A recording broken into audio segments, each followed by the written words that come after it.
కేవలం 11 సీట్లకు మాత్రమే వైఎస్ఆర్ కాంగ్రెస్ పార్టీ పరిమితమైనప్పుడు ఈ 5 సంవత్సరాలు వైఎస్ఆర్ కాంగ్రెస్ పార్టీ రాజకీయ భవితవ్యం ఏ విధంగా ఉంటుంది అని తోపులనబడే నాయకులే భయపడి ఒక అభద్రతా భావంలోకి వెళ్ళినప్పుడు ఖచ్చితంగా ఆ నాయకుల్లోనూ వైసీపీ అధినేతలోనూ ధైర్యం నింపింది, ఒక భద్రతను నింపింది నో డౌట్ వైఎస్ఆర్ కాంగ్రెస్ పార్టీ యొక్క క్యాడరే.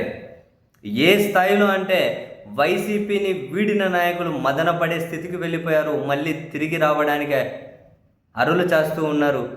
అండ్ ఎవరైనా పక్క తొక్కుదాం అనుకున్న వాళ్ళు కూడా అరే వైఎస్ఆర్ కాంగ్రెస్ పార్టీ చాలా బలంగా నిలబడుతుంది, ఇటువంటి ఓటమి ఆ పార్టీ యొక్క విశ్వాసాన్ని, ఆ పార్టీ క్యాడర్ యొక్క విశ్వాసాన్ని సన్నగిల్లేలా ఖచ్చితంగా చేయడం లేదు అని చెప్పి నాయకులు కూడా క్యాడర్ను చూసి ధైర్యంగా ఉండే పరిస్థితి వచ్చింది.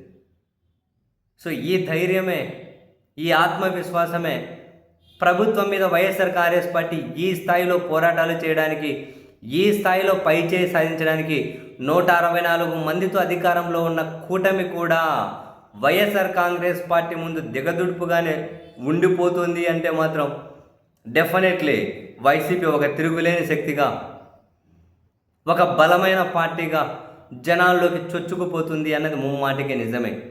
ఎస్, అంత వైఎస్ఆర్ కాంగ్రెస్ పార్టీ బయట నుంచి చూస్తే ఎవ్రీథింగ్ ఈజ్ ఫేర్గా కనిపిస్తుంది, రాజకీయంలో ప్రతిదీ వాళ్ళకు అనుకూలంగానే కనిపిస్తుంది. మరి బొమ్మకు మరొక వైపు వైఎస్ఆర్ కాంగ్రెస్ పార్టీ తన పార్టీలో ఉన్నటువంటి సమస్యలను సరిదిద్దుకోవాల్సిన అవసరం లేదంటే ముమ్మాటికి ఉంది. ఇప్పటి వరకు వీళ్ళు ప్రభుత్వ ప్రజా వ్యతిరేక నిర్ణయాలను నినదించడంలోనూ, ప్రభుత్వం చేస్తున్న తప్పులను, అప్పులను, అక్రమాలను, అవినీతిని ఎండగట్టడంలోనూ తిరుగులేదు. బట్ వైఎస్ఆర్ కాంగ్రెస్ పార్టీ చక్కదిద్దుకోవాల్సినటువంటి ఇంటి సమస్యలు డెఫినెట్లీ దృష్టి పెట్టాల్సిన అవసరం ఉంది. జగన్మోహన్ రెడ్డి గారి ఎన్నికలు చాలా టైం ఉంది. ఎన్నికలు అయ్యే దగ్గరికి చక్కదిద్దుదామనుకుంటే కొన్ని దగ్గర పరిస్థితి చేయి దాటి వెళ్ళొచ్చు.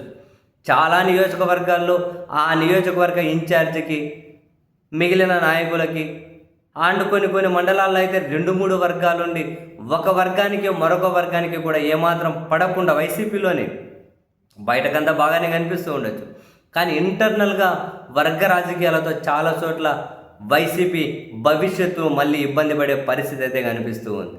అందుకు జగన్మోహన్ రెడ్డి గారి పక్క ఊరి నుంచే మొదలెట్టాలి ఇటువంటి వర్గ రాజకీయాలను, ఇటువంటి సమస్యలను పరిష్కరించే ఆ పని. జగన్మోహన్ రెడ్డి గారు వాళ్ళ పక్క ఊరే, ఇప్పుడు పులివెందుల జగన్మోహన్ రెడ్డి గారి నియోజకవర్గం పక్కన కదిరి అనే నియోజకవర్గం ఉంటుంది.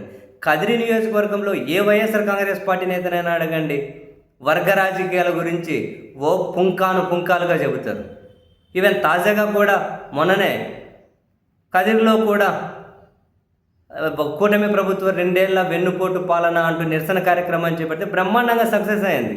కానీ లోపల నాయకులు ఒకరి కాలర్ మరొకరు పట్టుకొని కొట్టుకునే వరకు పరిస్థితి పోయింది అని చెప్పి వైసీపీ నాయకులు బ్రహ్మాండంగా మాట్లాడుకుంటూ ఉన్నారు. వైసీపీ నాయకులే మాట్లాడుతూ ఉన్నారు, నాయకులు ఒకరి కాలర్ మరొకరు పట్టుకొని కొట్టుకునే వరకు పరిస్థితి పోయింది అని. సో ఇటువంటివి చక్కదిద్దకపోతే పక్క ఊరే, నాకు తెలిసి కదిరి నియోజకవర్గంలో ప్రతి మండలానికి 2-3 వర్గాలు ఉంటాయేమో వైసీపీలోని.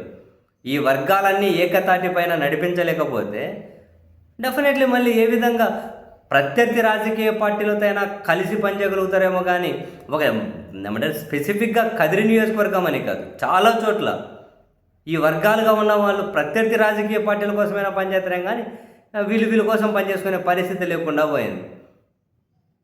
మరి ఇటువంటి సమస్యలు జగన్మోహన్ రెడ్డి గారు కనుక పరిష్కరించకపోతే, వీలైనంత త్వరగా వాటన్నిటిని కనుక సెటరేట్ చేయకపోతే, మళ్ళీ ఆ సమస్యలు ముదిరినాయనుకోండి, ఎన్నికల దగ్గరకు వచ్చేసాయనుకోండి, అప్పుడు పరిష్కరించుకునే టైము ఉండదు.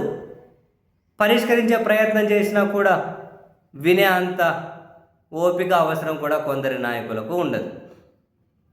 సో ఏది ఏమైనా వైసీపీ వాళ్ళ ఇంటర్నల్గా ఉన్న సమస్యల మీద దృష్టి పెట్టాల్సిన అవసరం, వాటిని వీలైనంత త్వరగా సార్ట్అవుట్ చేయాల్సిన అవసరం అయితే ఖచ్చితంగా కనిపిస్తుంది.